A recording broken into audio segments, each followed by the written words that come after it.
नमस्कार। आज हम बात कर रहे हैं पैसे की, लेकिन कमाने से ज्यादा उसे समझने और संभालने के पीछे जो मनोविज्ञान है उस पर। हाँ। हमारे पास मॉर्गन हाउसल की किताब द साइकोलॉजी ऑफ मनी का एक हिंदी सारांश है और हम इसी से कुछ कमाल के विचार निकालने वाले हैं। बिल्कुल।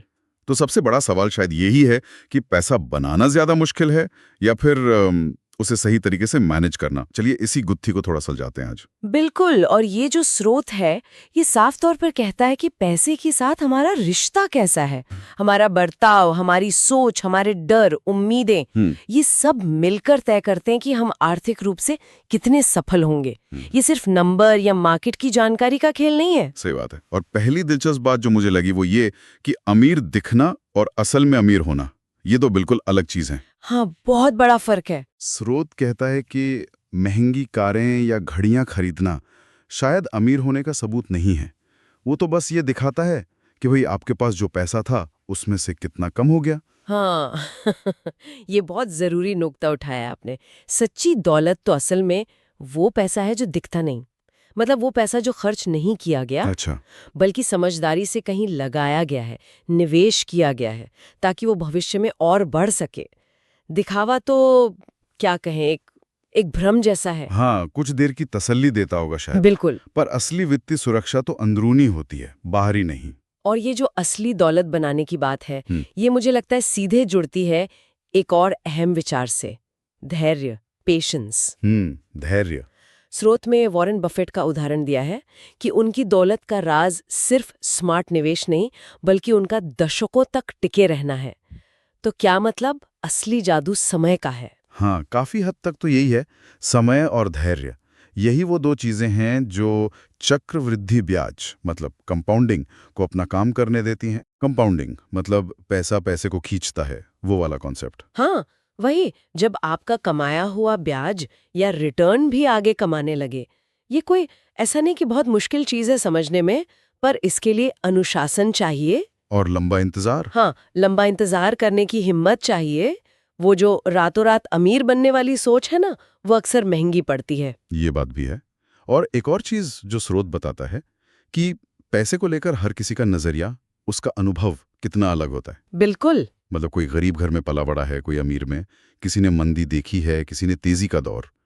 तो क्या इसका मतलब ये हुआ कि कोई एक सही आर्थिक फैसला सबके लिए सही नहीं हो सकता? निश्चित रूप से। और यही वजह है कि दूसरों की नकल करना फाइनेंस के मामले में खतरनाक हो सकता है। क्यों? क्योंकि उनकी परिस्थितियां अलग हैं, उनके लक्ष्य अलग हो सकते हैं, उनकी रिस्क लेने की क्षमता आपसे बिल्कुल अलग हो सकती है। अच्छा। तो अपनी आर्थिक कहानी को समझना, वो किसी और की कहानी कॉपी करने से कहीं ज्यादा जरूरी है।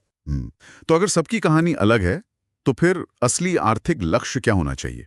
स्रोत एक कमाल की बात कहता है। क्या? कि पैसे का सबसे बड़ा फायदा शायद महंगी चीजें नहीं है, बल्कि अपनी जिंदगी और अपने वक्त पर कंट्रोल होना है। हाँ, ये बहुत गहरी बात है। वो आजादी कि आप सुबह उठकर कह सकें, आज मैं वो करूंगा जो मेरे लिए मायने रखता है। क्या यही यही असली दौलत है? मेरे ख्याल से स्रोत का इशारा यही है। ये कंट्रोल, ये नियंत्रण ही पैसे को एक साधन बनाता है बेहतर जिंदगी जीने का, सिर्फ बैंक बैलेंस बढ़ाने का नहीं। सही है। बिना किसी आर्थिक मजबूरी के ना कह पाने की क्षमता, शायद यही सच्ची वित्तीय स्वतंत्रता है। लेकिन एक खतरा भी है। स्रोत आगाह करता है, लालच और दूसरों से तुलना करने की आदत। ओ हाँ, ये तो बहुत बड़ा जाल है। खासकर आजकल सोशल मीडिया के जमाने में ये और भी बढ़ गया है लगता है। क्या ये सच है कि हम कितना भी कमा लें, हमेशा कोई ना कोई हमसे आगे दिखेगा और हमें कमी महसूस होती रहेगी? ये एक मनोवैज्ञानिक जाल है। बिल्कुल। इसीलिए स्रोत हमें इनफ यानी पर्याप्त की अपनी सीमा पहचानने की सलाह देता है। पर्याप्त, ये कैसे तय करें? यही तो सवाल है। जब हमें पता होता है कि हमारे लिए, हमारी खुशियों के लिए कितना काफी है, तब हम दूसरों की होड़ से बाहर निकल पाते हैं। और शायद तभी मानसिक शांति मिलती है। हाँ, वरना वो और ज्यादा की दौड़ कभी खत्म नहीं होती। तो इस पूरी चर्चा का सार क्या निकलता है? क्या हम ये कह सकते हैं कि पैसा संभालने का मामला वो गणित या एमबीए डिग्री से ज्यादा हमारे व्यवहार, हमारी आदतों, हमारी भावनाओं से जुड़ा है? हाँ, मैं तो यही कहूंगी। अनुशासन, धैर्य और ये समझना कि मेरे लिए क्या जरूरी है, ये सब शायद किसी फैंसी निवेश की रणनीति से ज्यादा मायने रखता है। बिल्कुल सही। स्रोत का निचोड़ यही है, पैसे के साथ एक स्वस्थ रिश्ता बनाना ये एक हुनर है, इसे सीखना पड़ता है। ये कोई जन्मजात गुण नहीं है। नहीं, बिल्कुल नहीं। ये मनोविज्ञान है, अपनी भावनाओं को समझना, उन्हें काबू में रखना, लंबी अवधि के बारे में सोचना और दिखावे के बजाय असली संपत्ति बनाने पर ध्यान देना।